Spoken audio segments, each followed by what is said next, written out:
اعوذ باللہ من الشیطان الرجیم بسم اللہ الرحمن الرحیم۔ السلام علیکم دوستو، کیسے ہیں آپ؟ امید کرتا ہوں آپ سب خیریت سے ہوں گے۔ آج میں بہت ہی اچھا روحانی وظیفہ لے کر آپ بھائیوں کی خدمت میں پیش ہوا ہوں۔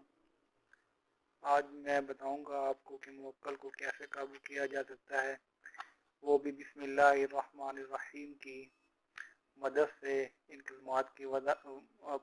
کلمات کی مطلب برکت سے ہم کیسے موکل کو قابو میں کر سکتے ہیں، ٹھیک ہے۔ یہ آج میں آپ بھائیوں کو بتاؤں گا۔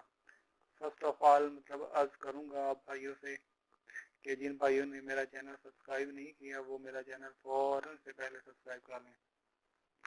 اور دوسرے نمبر پہ یہ بات بتاتا چلوں گا کہ اس عمل کو کرنے کے لیے آپ کا جو بھی مقصد ہو، وہ جائز مقصد ہو، ناجائز مقصد کے لیے یہ عمل نہ کریں، ورنہ بہت زیادہ نقصان اٹھانا پڑ سکتا ہے۔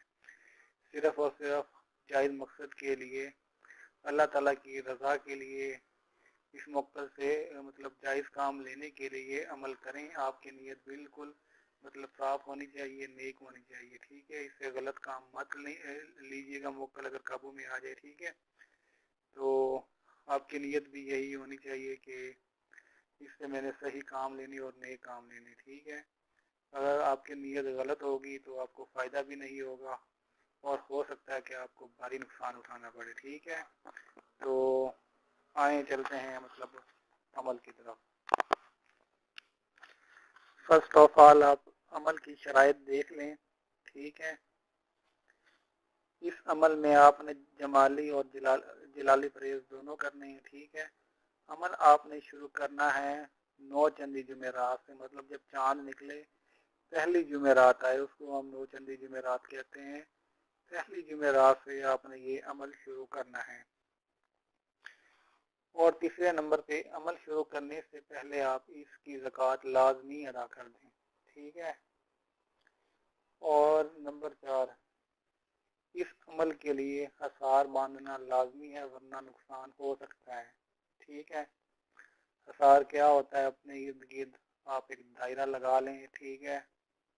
چاروں کل 4 بار پڑھ لیں آپ، اور درود پاک 4 بار پڑھ لیں، اور جو ہے ایتل کو بھی 4 بار پڑھ لیں، ٹھیک ہے۔ پہلے حصار لگانا پھر حصار کے اندر پڑھ لینا، ٹھیک ہے۔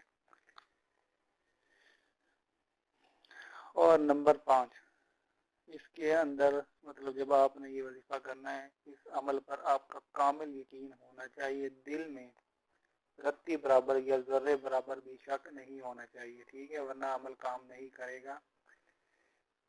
عمل کو شروع کرنے سے پہلے آپ کا دل مکمل اس بات کی گواہی دے کہ یہ ہے جو میں عمل کر رہا ہوں 100% بالکل درست عمل ہے، ٹھیک ہے۔ اور اگلی جو شرائط ہے نمبر 6 پہ، دوران عمل مکمل رازداری رکھیں، اس عمل کے بارے میں کسی کو بھی مت بتائیں، صرف اور صرف آپ کی ذات کو بتاؤ، ٹھیک ہے۔ اور نیکسٹ بات یہ کہ نشہ کرنے والے حضرات اس عمل کو نہ کریں، وہ اس عمل کو نہیں کر سکتے، ٹھیک ہے۔ اگر وہ یہ عمل کریں گے تو کوئی فائدہ نہیں ہوگا، ٹائم ضائع ہوگا۔ تو آئیں جناب چلتے ہیں اس عمل کے طریقے کی طرف کہ یہ عمل کس طرح کرنا ہے۔ شرائط آپ بھائیوں کو پتہ چل گئی ہوں گی، ٹھیک ہے۔ اب چلتے ہیں اس عمل کے طریقے کی طرف۔ سب سے پہلے عمل کی زکوٰۃ ادا کرنے کے بعد آپ نے کوئی خالی مکان دیکھ لینا ہے جس میں عمل شروع کرنا ہے، ٹھیک ہے۔ اس عمل کے لیے ایسی خالی جگہ کا انتخاب کریں جو بالکل صاف ستھری ہو، اور اس کمرے میں کوئی بھی سامان نہیں ہونا چاہیے آپ کا، ٹھیک ہے۔ عمل شروع کرنے سے پہلے حرام جو ہے وہ آپ نے باندھ لینا ہے۔ اگر خواتین یہ عمل کرے تو وہ حرام کی جگہ کوئی سفید چادر وغیرہ اپنے جسم پہ ڈھانپ لے۔ تو یہ آپ نے لازمی طریقہ کرنا ہے، اس کے بغیر آپ نے عمل نہیں کرنا۔ یہ عمل آپ نے رات کو کرنا ہے عشاء کی نماز کے بعد، ٹھیک ہے۔ عشاء کی نماز کے بعد آپ اس صاف ستھرے کمرے میں ایک حصار کھینچ لیں، ٹھیک ہے۔ اور اول آخر حصار کھینچنے کے بعد اول آخر 11 بار درود پاک پڑھ لیں، اول آخر، ٹھیک ہے۔ اس کے بعد آپ نے